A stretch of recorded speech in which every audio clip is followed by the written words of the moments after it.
One of my favorite segments to do on a monthly basis. And we've had a few times people commenting that we should do this more often. And honestly, I probably should because I do love the numbers behind things, how markets are acting, and psychology to a certain degree as well. My name is Patrick Stugup, and this is the Living in Fort Collins YouTube channel. But today is our live monthly market update. Now, this is going to be a little bit unique because I have over the years watched a YouTube channel called Reventure. You may have heard of it. A lot of my clients have actually sent me information and or kind of tagged me in a comment. And I am going to be honest, I love Nick's data. I'm not a big fan of Nick's brand.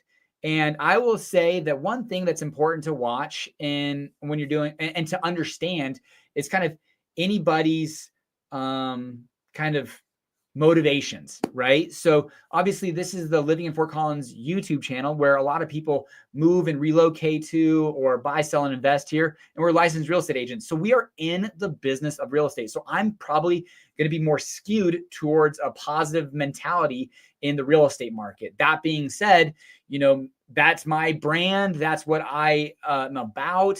And I try to be relatively neutral, but at the same time, I'm sure there's some kind of underlying. I had a Freudian slip on the video that I released on Tuesday of last week when I said the top 10 cities, there was a major mix-up.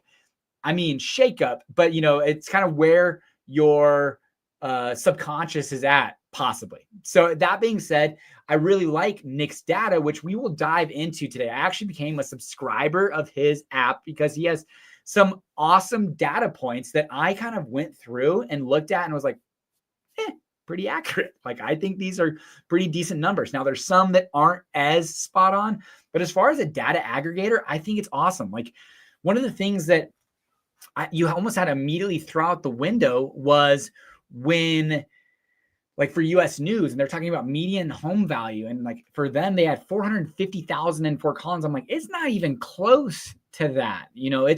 It hasn't been that for over 5 to 7 years. So, whereas I went on to Reventure's app and it was pretty solid data. So today we're going to go over some direct data from the Fort Collins, Northern Colorado real estate market, single family. We will look at Redfin's housing report that just came out May 29th, as well as Zillow's housing report.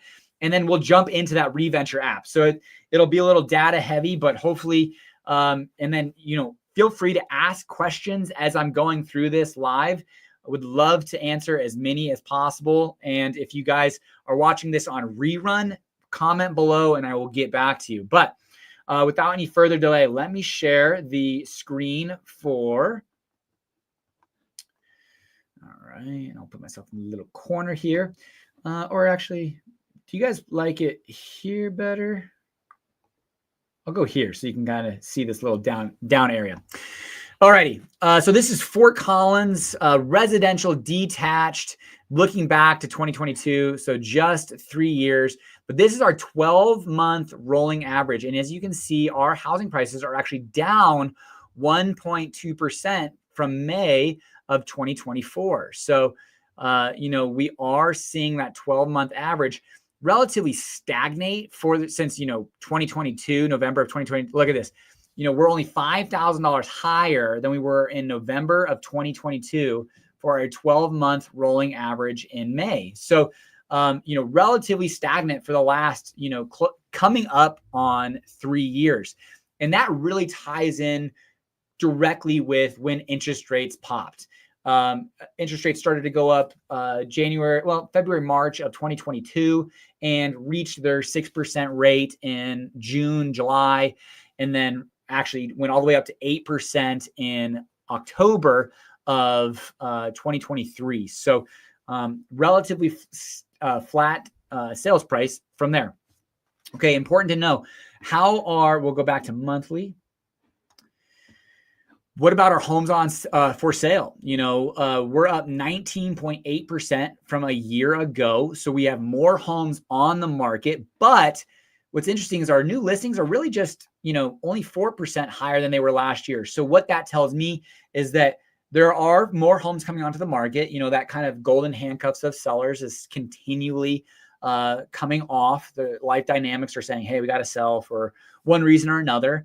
But our new listings are up 4.2%, which what was interesting also, real quick side note, is that we actually dropped from April to May. So we should actually be seeing relatively steady increases April into May, and then kind of stagnating June, July. So we're starting to kind of taper off a little early this year, April into May. So for the last 3 years, we've had increases April to May, except this year we have a decrease. So that's kind of an interesting dynamic too, that people are like, hey, listen, I kind of see maybe the market slowing a little bit. Maybe we'll pause if we were considering selling.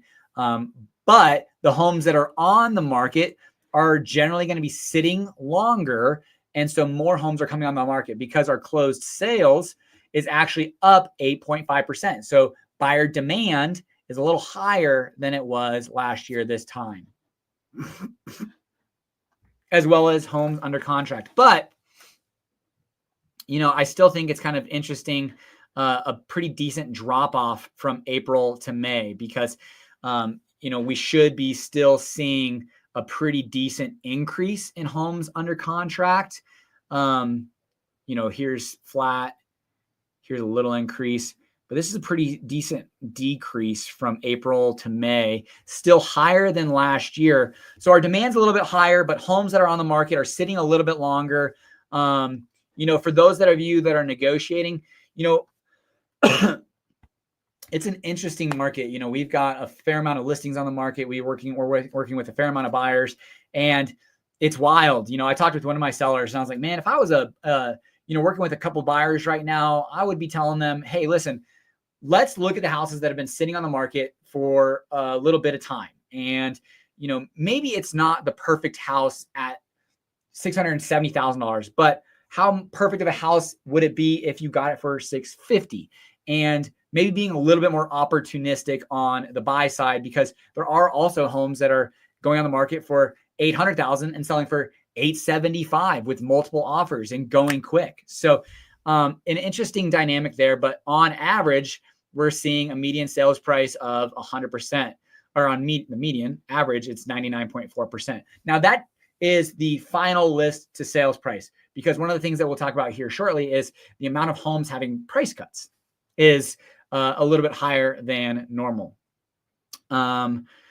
Days on market are interesting to know. They're kind of relatively flat, honestly, but 14% higher than last year, but still 39 days is nothing. Mostly it's about 10 days on the market, 30 days under contract and closing.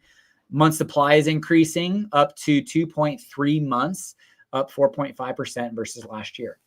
So that's how Fort Collins, and this is direct from our MLS. So as far as from my perspective, this is the most accurate data you are going to get about Fort Collins residential detached. So from there, let's jump into Redfin's. So right now, their kind of headline was 500,000 more sellers than buyers, most on record, which will likely cause home prices to fall. 31 of the 50 metros are buyers markets. Sellers outnumber buyers roughly 3-1 in Miami. But let's look at this.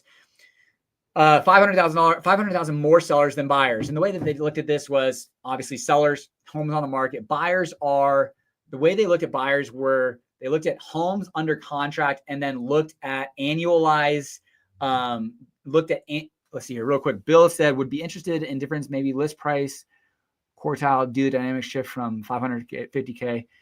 Okay, I got you. I'll do that at the end. Okay, Bill. So stick around if you can, or I can send you a direct email. Congratulations, by the way. I know you guys were working hard.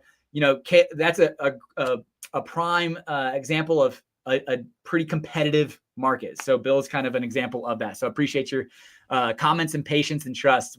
Caleb's a rock star. So, but the buyers that are on the market are historic homes under contract. Or homes under contract versus what it is historically is what they estimate the buyers in the market are. Now, really what this tells me is ultimately, this is the lowest number since 2013 besides the COVID crazy of like, okay, the market's plummeting, but nope, the market's going crazy. This is the lowest market amount of buyers on the market since 2013 or before. And really the biggest thing that tells me is that buyers are just sitting on the sideline. They talk about why there are these sellers outnumbering the buyers. It's expensive to buy a home, so our monthly mortgage is increasing. Economic uncertainty. There's a lot of people that are just kind of like curious what the market's going to do. And they're still suggesting the mortgage rate lock effect is easing. Yes. So like the golden handcuffs that I talked about earlier, that's why sellers are starting to outnumber buyers. But really what it tells me, it is basically telling me that buyers are sitting on the sideline ready to pull the trigger if the dynamics are in their favor. Zillow is suggesting that interest rates are going to basically stagnate at 6.5% for the entire year.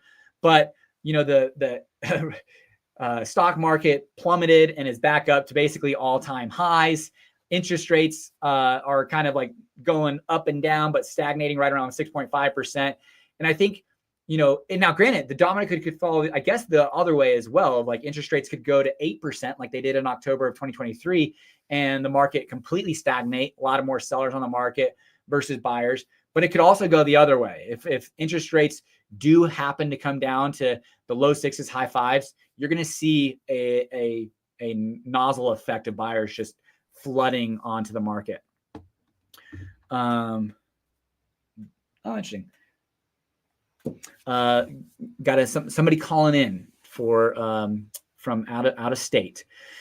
Okay, let's see here. Let's keep going, because the one thing I don't want to do is I don't want to waste your guys' time, and our Monday live updates go for about an hour. I try to keep these between 20 to 30 minutes, so chock full of information, hopefully. Okay, this is talking about how home prices shift after buyer-seller balances. So this is saying when the year-over-year change in ratio of buyers to sellers.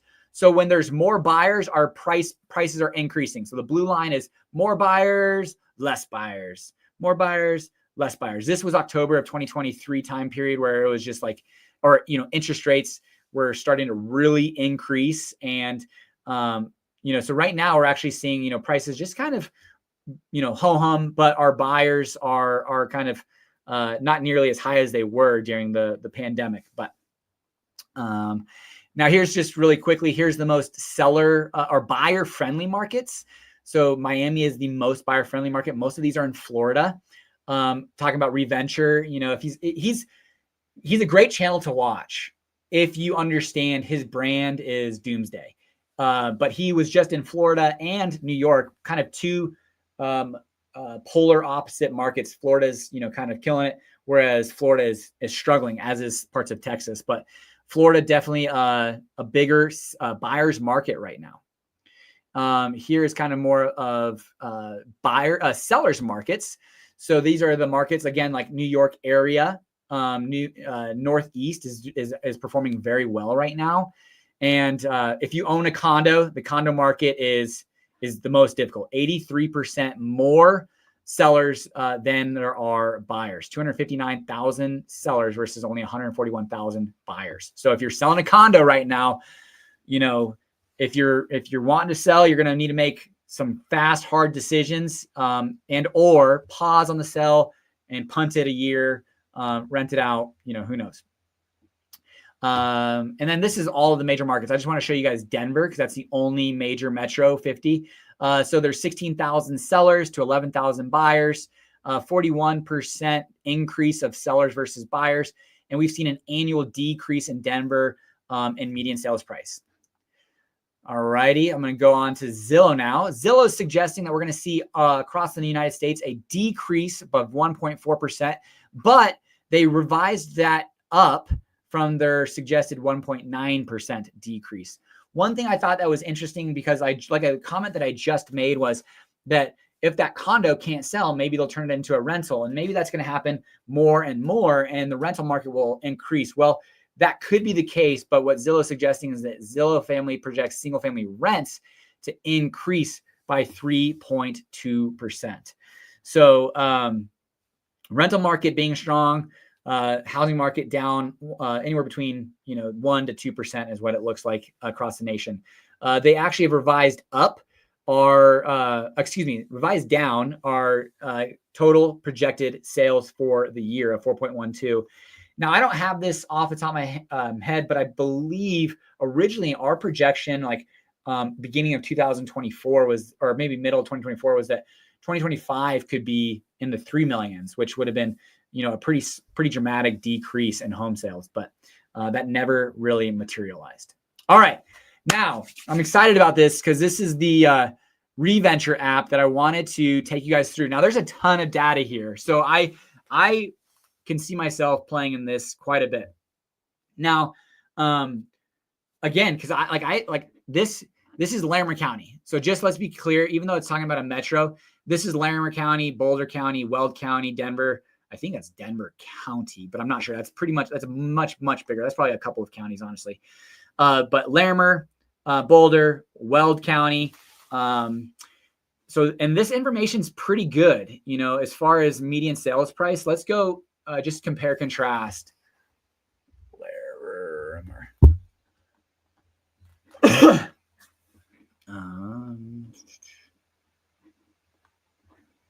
555.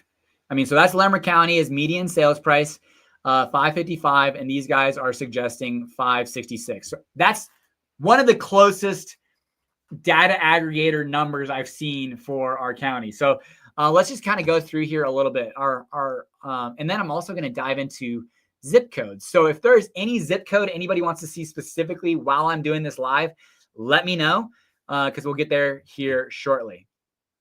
Home value growth. We're actually up 1% year over year. Home price forecast, though, interesting here. They're suggesting that Larimer County is going to go down 4% for the year, which is definitely interesting. I've even during the Great Depression or Great Recession was down 0.5% and 2.5% respectively. So that would be a pretty steep. So, I don't know how they're coming up with their numbers, but that's what they are suggesting. Here's our 5-year home growth. We've increased 31% from April 2020. Again, the U.S. housing news number that was used was 440,000 for Fort Collins, Loveland. I'm like I said, hasn't been that number since 2020. I said probably, I think 5 or more years, but regardless. Price cut. I think that's kind of interesting. So 24% of homes are seeing a price cut. They're suggesting down here, 0% is in the blue. Only 17% of homes in Steamboat, Sterling, but Boulder, Denver, Fort Collins are all seeing pretty decent price cuts along this front range. Population growth. This is 2020 to 2023, or 2018 to 2023. We've seen a 5.7% increase. This is Larimer County. So between Larimer County and Weld County, we've got about 700,000 people. We've Greeley, Weld County is one of our fastest growing counties in the state of Colorado. So definitely that's to be expected. Greeley is one of the fastest growing areas in northern Colorado. All right. Home price affordability. Let's go. No. Always thought property tax rates kind of interesting. So if you're buying a house for $566,000, you can expect a 0.4% property tax rate. I just did a cost of living video, and that's supported. I'm actually, I believe it's closer to 0.6%, but 0.4% is, probably being a little bit overly fair or overly optimistic, I guess is the best word. I just think that's interesting. So here's the buy versus rent differential. So you can rent an apartment here for $24,000, or if you buy a house, it's going to cost you $42,000 a year. So about $3,500, because I think, if I remember, the mortgage payment is about $3,500. Yeah. $3,500 for the mortgage payment, which comprises the principal and interest of $2,700, taxes, insurance, and potentially PMI, others of $784. Here's interesting. Percent. Now this is, I'm going to sneak into it right now.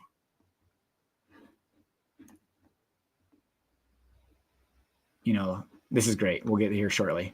But 80538, I don't know. This is kind of, yeah, there we go. Minus 1.4. So this is like this is Fort Collins zip codes right here. 80521, 80526, 25, 28. So these are kind of Fort Collins proper comparatively to the greater Larimer County, because this is Red Feather area up north from there, and then down into Loveland and things where it saw a little bit more price reductions comparatively to Fort Collins. So that's something to take into consideration. Okay, let's get back to Metro for now. All right. Awesome, Bill. That's great to hear. Caleb's been an absolute all-star. I love it. We're lucky to have him. Dude's awesome. Sarah, thanks for watching. Okay, market trends.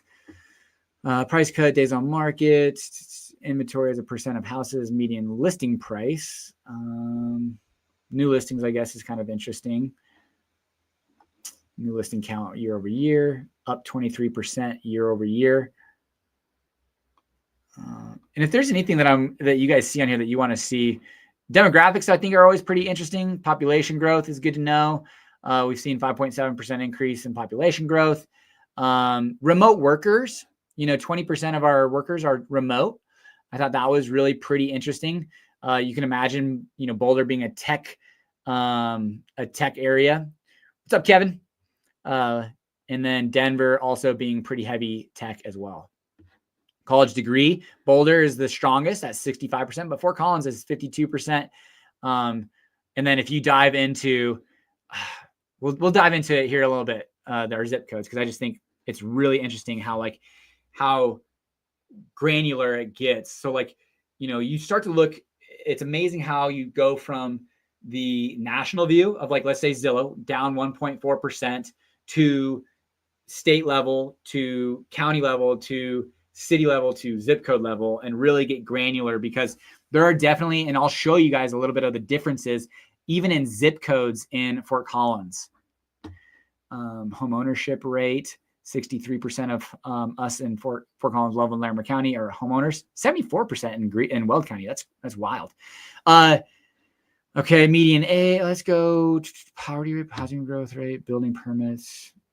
Everyone always likes to see this. We got a vote Republican versus Democrat. We got Weld County's pretty heavy Republican, comparatively to Larimer County is pretty heavy Democrat. So you see those flip, where this is going to be about 40% here in Greeley, and Loveland's about 60%. Fort Collins, Larimer County, Loveland's about 60%. So, okay, we don't really, investor metrics, don't really need to worry about that. I don't want to show you guys that per se. It's great information for me that I'll look into. But all right, zip codes. Here is, let's go to popular data. Let's go.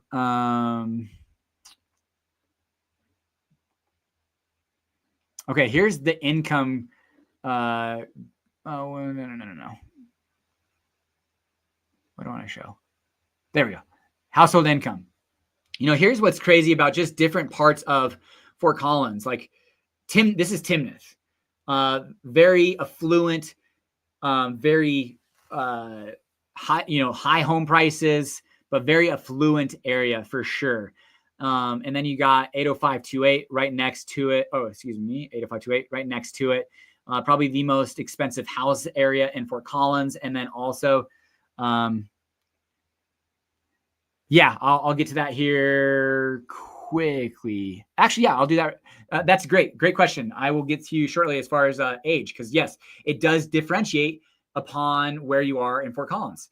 Because 80521 is, and 80526 is kind of heavier college age. So the median age is lower comparatively to downtown, and Southeast is a little bit higher. So yes, I'll get to that in 2 seconds.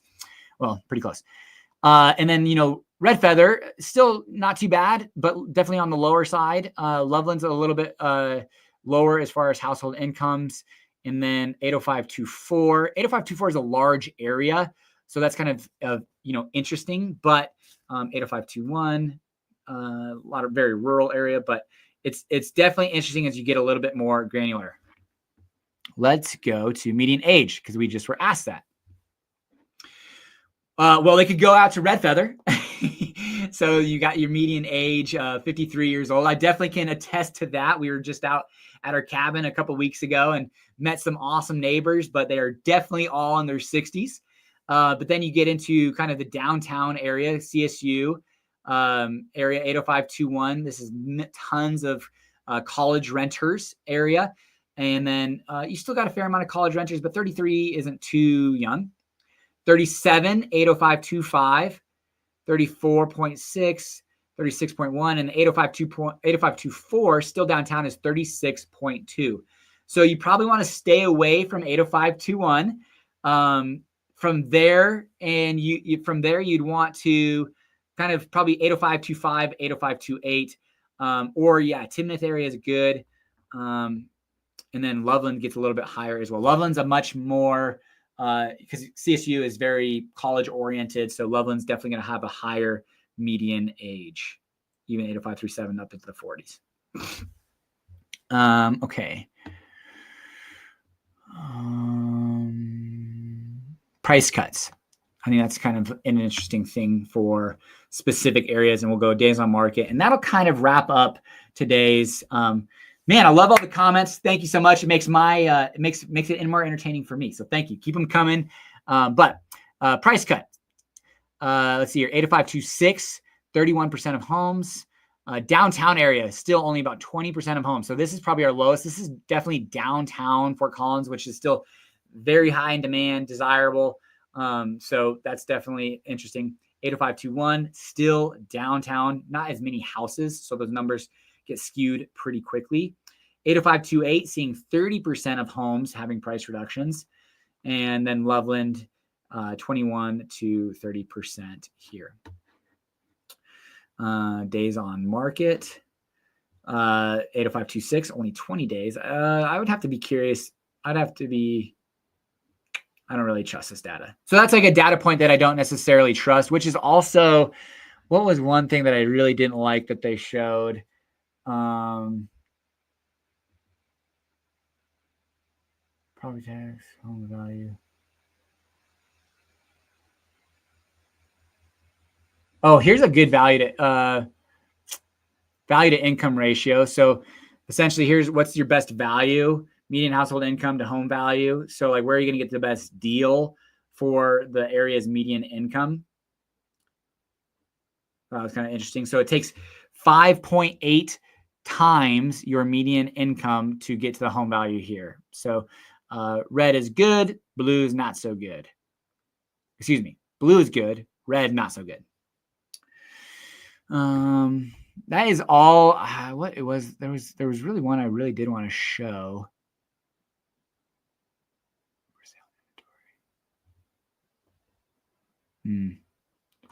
I lost it. I am new to this, the Reventure. Like I said, it's great data. That's kind of what I wanted to show as far as all of that. If there's anything specific that you guys want to see, or have specific, questions on this kind of demographic Reventure data, one, you could go and be a subscriber to them. It's only $39 per month. Crazy that I'm pumping his content, but I will say, and I will attest to this, great data. Unfortunate his brand is what it is, because like I talked with my buddy who, he kind of sent me his information, and I said, I wish that he could just present the data for what it is and not make these bold predictions, because unfortunately, he has these forecasts and things of that nature, and the forecasts are scary. He has a year-over-year decrease for Larimer County of, I think it was 4% or whatever it was. And during our great housing recession, we had, for over 5-year period, it was down 5%.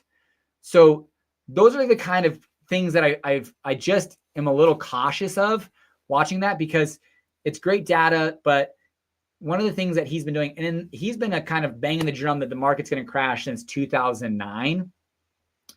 And all I can say is, if you bought 2019, if you bought a home in 2019 in Fort Collins, as you saw, the home growth appreciation is about 30%. And that's on a leveraged asset. And that means if you bought a house for $600,000. Let's do some quick math in our head. For 5% down, so you put $30,000 down, you're controlling a $600,000 house with a loan of $570,000, but you're getting the appreciation of that $600,000 house. And so over 5 years, 30%, we're talking $180,000 of appreciation. So from $600,000 to $780,000. I mean, that's an annual income of $60,000 on top of whatever income you make. So what I'm saying for that all is unfortunately, he has some people that has watched his channel and believe he's that everything that he says is the Bible. And maybe that's not the right word, but regardless, those individuals that may have bought a house in 2019, but believed that there was going to be a housing crash, didn't, and forgoed that 30% increase in Fort Collins. And there's other areas that went much crazier than that. Let's zoom out. And so you got the 31% over the 5 years in Fort Collins. Let's say your ass moved to Steamboat. You just made 82% on your house or on your leveraged asset over the last 5 years. So all that being said is, hopefully this information is helpful. I think it's wonderful data. So again, if you have any desires or needs or wants to see any specific data or information, I think this is really pretty solid. There have been a couple that don't necessarily hit me as the most accurate, but most of it's been pretty solid. So happy to help you out with that. But I appreciate you guys watching. And for those of you that are watching that are clients or past clients, current clients, or considering to be a client, you guys are awesome. We hit 3,000 subscribers this last week. It's a small channel, but this has been an absolute blast to do for the last 5 years. And I'm grateful for all of you to spend half an hour with me once a month or every Monday or once a week on Tuesdays watching my videos. It definitely means a lot. So thank you very much. And I hope you guys have a good rest of your day. Take care.